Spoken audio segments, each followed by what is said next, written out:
How are all of these girls making so much money when I am way prettier than them? Promotion, knowing the right people, having good taste. What do you mean, taste? The ability to discern quality in a high aesthetic standard. Oh, I have that. Don't I have that? You want my professional opinion? Yes, fuck, finally. I mean, this is why I'm here. That's why you're here. That's why you're here. I'm here to apologize. Welcome back. First of all, I did not expect to make another Euphoria video, but honestly, last video was really fun to film and it got me like a lot of views, which I'm really surprised. Thank you so much guys for like the support with that video. Like, oh my god, it's also so funny. I love it. So we're here talking about the next episodes because why not?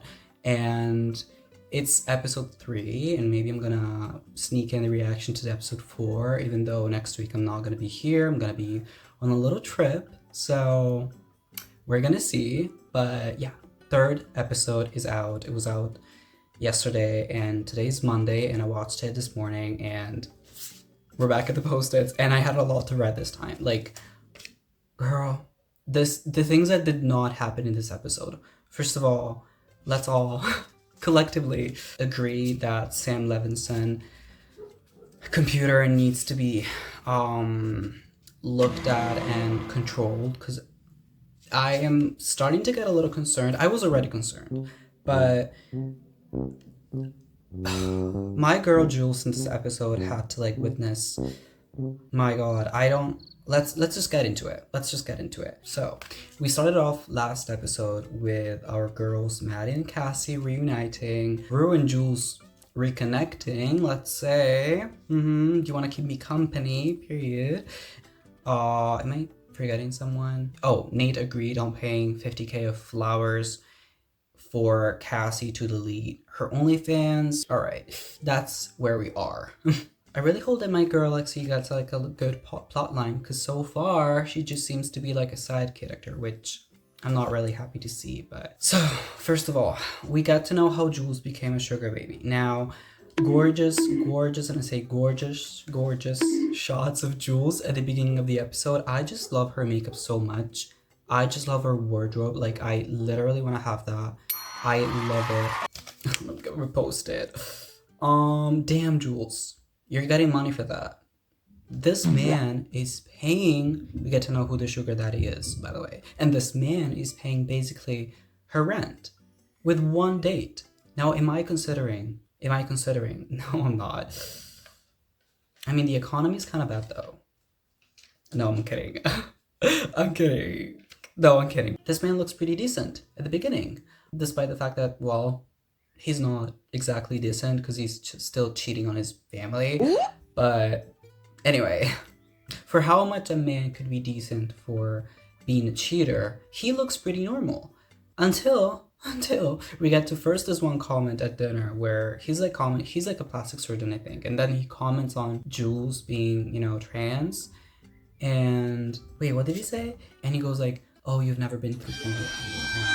Blah, blah, blah, you're so pure. That was so odd. I was like, is that respectful? Is that like a good... I was just like a little weirded out. And then we get to the apartment where he's wrapping her in plastic wrap. Like a burrito. Like someone said a burrito. I read it online. It was so funny. Or like a kebab situation. And I'm like... Sam, what are we doing? Please. My girl Jules deserves a lot better than this. Like... You cannot tell me that was the only option. Why?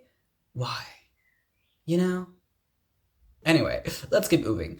Rue's plotline in this episode is a little less present. In the other episodes, I think it was a lot more centered on what is Rue doing after high school, what is going on with her life. And now I think that she's settled with Alamo's situation, strip club, she has a job. We're kind of moving and focusing on Cassie and Nate a little bit more, and Maddie. My girl Maddie, poor Maddie. The use of the music in this episode, I have to say I really appreciated the whole Hans Zimmer-ish situation in the beginning with Jules, like the violence and the classical kind of music was really setting the tone. I really liked it. But then we get to Maddie getting, oh my god, we get to Maddie walking in the venue for the wedding and we kind of hear this elevator music. I think someone on Instagram said like loading screen music, and it's like a little, you know, a little Caribbean. I think of that meme of that one girl playing the banjos. I don't know how they're called, but like just playing like in Hawaii, and it's like, why are we doing this? Oh my god, they could have chosen another song. It would have been a lot better. That was just really bad. Like the music for the wedding was not good until the end of it, where we actually get a scene where Cassie's really upset and we got a good song, but period. But that whole elevator music scene situation, that was really bad. But Maddie's entrance was really iconic. So we get to the wedding. Rue and Jules show up together. They walk the aisle, gorgeous. Everybody is like stunned by Jules. She's wearing this like gorgeous dress. And also, I don't know if that's really appropriate for a wedding, but since it's Cassie's and Nate wedding, and Cassie herself, her kind of titty fell off. Well, not the titty, just like the dress kind of like, maybe it was appropriate for her and Maddie to dress like that at the wedding. I'm starting to think that. But anyway, we get Nate being anxious about the wedding or about something else. I don't know. I don't know if I was the only one noticing or if it was intentional, or maybe I'm reaching too much into this.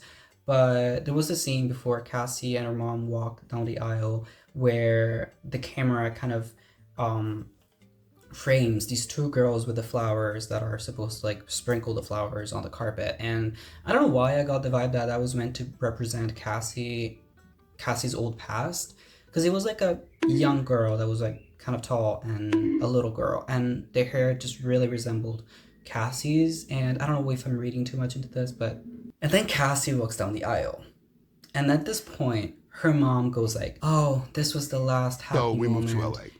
My father gets a job at the Palm restaurant. My uncle Junior works there, who is a Jehovah's. And Cassie is now a train wreck. She's crying. She's walking down the aisle. We get this one scene where Cal stands up and talks to the crowd about Nate and about his son. And oh my god, I love you, blah blah blah. Cute, very cute. And then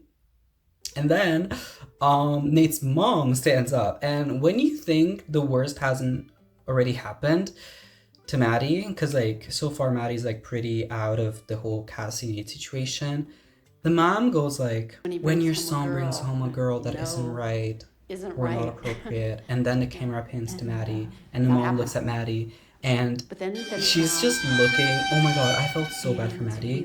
Y'all, that was so rude. That was literally so rude, and I low-key wish that Maddie would have stood up and be like, You what? like in season 1 or season 2, season 1, because girl, like, oh my god, that was, we get a little moment where Maddie and Cassie's eyes and gazes interact, and I really like that. I think I'm the only one that watches Euphoria that thinks that they kind of wants Maddie and Cassie to get back and, you know, becoming friends again, but low-key I'm probably the only one on this. Also, every time that I think this, Cassie completely destroys every hope that I have in her. When that moment happened and Cassie looks over to Maddie and she just seems like genuinely sad for her, and she just seems like genuinely, well, sad, yeah, that Nate's mom said that, and she's like, girl, I'm sorry, like that was rude. Like, I don't know, that was a cute moment.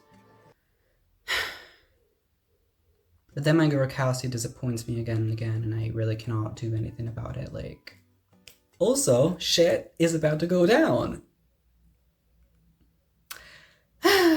This one investor that Nate was involved with in his business shows up to the wedding unannounced and goes up to Nate and is like, you owe me money. Hey. Hi, sister. Bro, you owe me money. That was giving the same thing, kind of. Just a little bit more threatening and a little bit more scary, because Cassie at this point is really upset. Poor Cassie, because at this point she completely goes crazy and pops a bottle of champagne at Nate's eye. But yeah, and also, well, the dance scene was brutal to watch. Brutal. I'm not even kidding. It was like, girl, you were concerned that your wedding was gonna be ghetto without 50k of flowers, and that's the dance you choose to dance to at your wedding? Your titty fell out. Your titty fell out. Come on. Are you kidding me? Are you kidding me? What I really liked about the dance scene, though, is that we kind of get both Cassie's and Maddie's perspective. Because Maddie looks at Cassie and she's like kind of envious. I wouldn't say she's envious of the wedding because I think she's very well aware that Nate was really bad for her and that was a very bad person in general. Probably still is. But she's probably reminiscing about her past. Like that was still her ex-boyfriend and her ex-best friend. But then the camera pans to Cassie and we see her point of view where Nate keeps telling her, just smile, just smile, just smile. But Cassie's like completely upset. She's like, are we poor now? Which that was really giving the White Lotus. What was her name? I forgot. The lorazepam wife that was like, I cannot live a life like this anymore if I get poor. Honestly, I don't know if I'd want to live. Why would you say that? What does that mean? I just don't think at this age I'm meant to live an uncomfortable life. You do, sure you do. No. That scene was just like really giving that. And so Cassie's like completely a train wreck and she dances in a way that's like very Cassie, I'm trying my best here to defend you, but there's actually no way that I can justify this with your upbringing. Cassie and Nate have a little fight at the wedding, but they get home and we think that, you know, wedding episode is done. No. Because the investor guy that showed up earlier, well, actually shows up again at Nate's and Cassie's house. And what are we doing now? He's right in front of us. We're like, oh. So is he gonna beat us to death or something? Well, that's exactly what happens.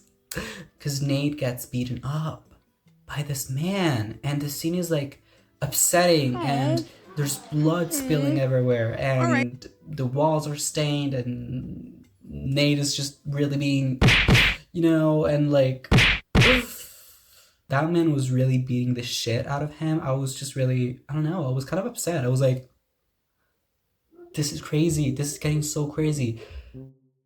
But then, as I said, my girl Cassie, she needs to steal the scene every time because she's just sitting right there. She touches her nose. She goes like, I'm bleeding. And the scene just becomes this like grotesque comical montage of Nate getting beaten up and Cassie just like, this was my wedding day, this was ruined, my makeup is ruined, oh my god, blah blah blah. And it's just like so funny. I was genuinely laughing the whole time. Guys, I don't know if this is a shared experience. I think so, because I read on Instagram a lot of people found that scene really funny, and honestly, that was just like, what the hell? Cassie, oh my god. That's where I'm like, my hopes for Cassie are like descending into hell. Like the bar is low. The ghetto wedding bar right now is like the doorstep of hell, basically, like lower than the doorsteps of hell. Like Cassie, my god, Cassie. Anyway, so that was the wedding. When it comes to Rue, she had to leave the wedding, receives a phone call at the wedding. Someone is calling her. She needs to go to Lori and get some drugs for Alamo, I think, something like that. Well, she actually does that. We kill Lori's bird in the meantime. You know, a little accident happens. But what I didn't mention is that Lori sent a pig to this Alamo strip club at the beginning of the episode, and the scene is just very splattery. Anyway, I should have expected to like cover my eyes because that was really gross. But anyway, well, Rue then drives off and the police stops her and arrests her. And that's the premise to episode 4, where we're probably gonna see Rue in prison or just like interrogated by the police. Briefly mentioning some other scenes that left me a little bit, oh girl. Fez calling Rue from prison, and I was really not expecting that to happen. Like, I thought we had abandoned the Fez plotline with him being in prison for 30 years, so we're not gonna see him again or hear from him again.